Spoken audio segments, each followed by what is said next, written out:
What's up guys, third video of the day for this kind of three-part video series that I did for the day, unpacking everything about WWDC that I really cared about, and today, or rather this video, we're going to talk about what I like about the new iOS/iPad OS. It's going to be a top 5, so let's start counting them down. So number 5 is pretty much the one that I cared the least about, and I actually cared more that people would just stop complaining about it, which was the fact that they finally added dark mode. Can we all stop complaining about dark mode now? It's here, it's done, congratulations. It's actually kind of neat because they did introduce a set of wallpapers that actually changed dynamically with it. I was just so sick of hearing people complain about it. If that was your number one priority for iOS 13, I'm sorry, because there are many other really cool things that were added with this. So that's why it's at the bottom of my list, is because there are so many other cool things to talk about. We're going to skip right past dark mode now. Congratulations, everything's in dark mode. We've got changing backgrounds next. Number 4 is something that I actually did care about, but again, sort of superfluous. It was a very sort of aesthetic change.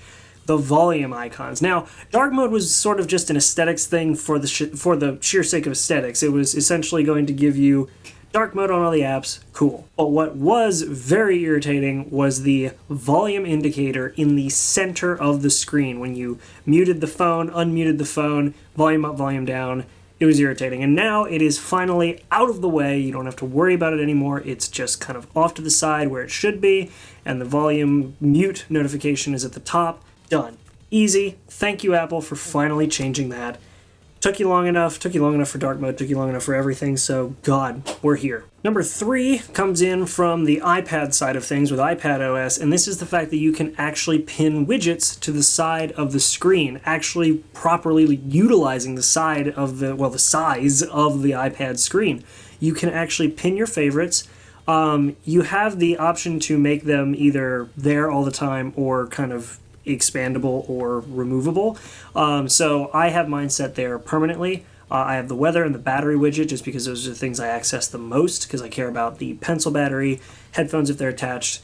I can obviously see the iPad, but it's there as well. But the main thing for me is seeing the batteries of the accessories and the weather. But the nice thing is it's there. It utilizes the size of the iPad screen, so it doesn't feel like this janky sort of off-center or tiny icon big screen setup. It's literally perfect. Number 2, and this is also on the iPad side. I don't know if it's on the iPhone side. I tried an adapter, but it said that what I was plugging in took too much power, but it's USB support. USB thumb drives, external drives, everything. I can plug in my Samsung T5 all the way down to a regular little thumb drive, and it lets you actually move files back and forth. It shows up in the Folders app. The Folders app is redesigned to fully take advantage of that. It's so nice to be able to do. And you can tell that it's based on a platform that wasn't originally built with like an old school Mac OS design in mind, because you can unplug the drive without having to hit eject. It is finally time that Apple came out with something that doesn't force you to have to eject it without yelling at you. Thank you. Now, one thing before I get to number 1 is just sort of an honorable mention. They improved the speed of the iPhone and iPad. The only speed improvement I've been able to see is with Face ID. It is actually notably faster. I mean, they claimed 30% speed improvement, and considering it's the main way you get into most Face ID devices, it's going to be noticeable if you're used to having the regular version of Face ID. So it is faster. Still has a pretty similar hit to miss ratio, so still pretty good, still misses on occasion, but it does feel quite a bit faster, and I think that's a pretty good thing to improve on. So congratulations with the speed improvement. They also claimed that there was going to be an improvement overall with the app packaging and the way that apps open. It's yet to be seen just because this is still in beta, but this is what I've noticed so far is just Face ID, and if what they claimed is true, we're going to get some pretty good improvements. Can't wait. Now on to number 1, and number 1 is sort of a group of things because it's kind of hard to nail one down, but it is power user features. Apple has finally, on the iPad, added power user features that I personally can use every single day. They've added things like having an easy slide over menu with multiple windows in the slide over menu that are manageable. You can actually flip between multiple opened tiny windows, or you can just drag them into a full split screen view to have a perfect left to right split. It's so nice to have. You can have two instances of the same program open at once. You can have one folder and another folder app, and you can drag files from the iPad to the flash drive or from the flash drive to the iPad.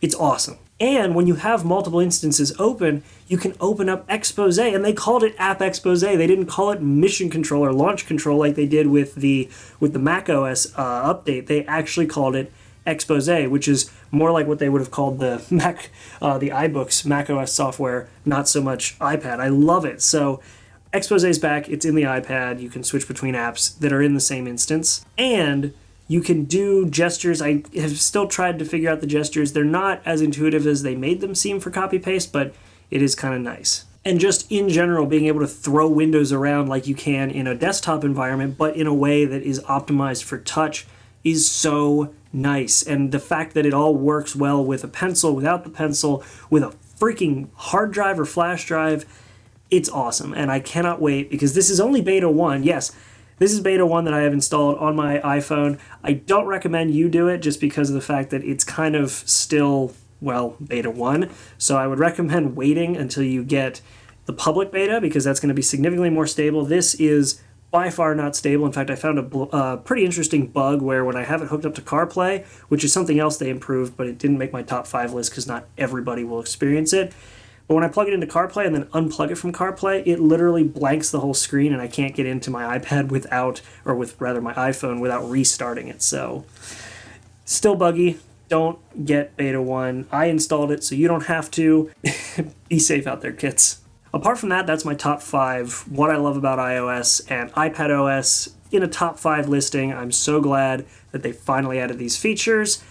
Again, I could have cared less about dark mode. Fixing the UI for the volume did actually improve usability because it's not blocking your content. Oh my gosh, all these things are so great, and I can't wait to see what improvements might come about with these. Optimization, smoothness, getting these graphical glitches out of the way. It's going to be a great launch, and I hope you guys enjoy. I hope you guys enjoy it when the beta comes out for the public. For those of you who watch my account who are developers, hey, you know what? It's as buggy for you as it is for me, hopefully, or maybe I just have a buggier experience. Who knows? Anyway, guys, what do you guys like about the new iOS 13? What are you most excited for? I know that a lot of people are probably going to say dark mode, and a lot of people on the Android side are going to say dark mode because we've had it for years on our side. Cool. Anyway, hope you guys enjoyed this video. Make sure to like and subscribe if you want more content like this and all the other stuff that I do as well. And I'll see you guys in the next video. Make sure to be there and have a good one.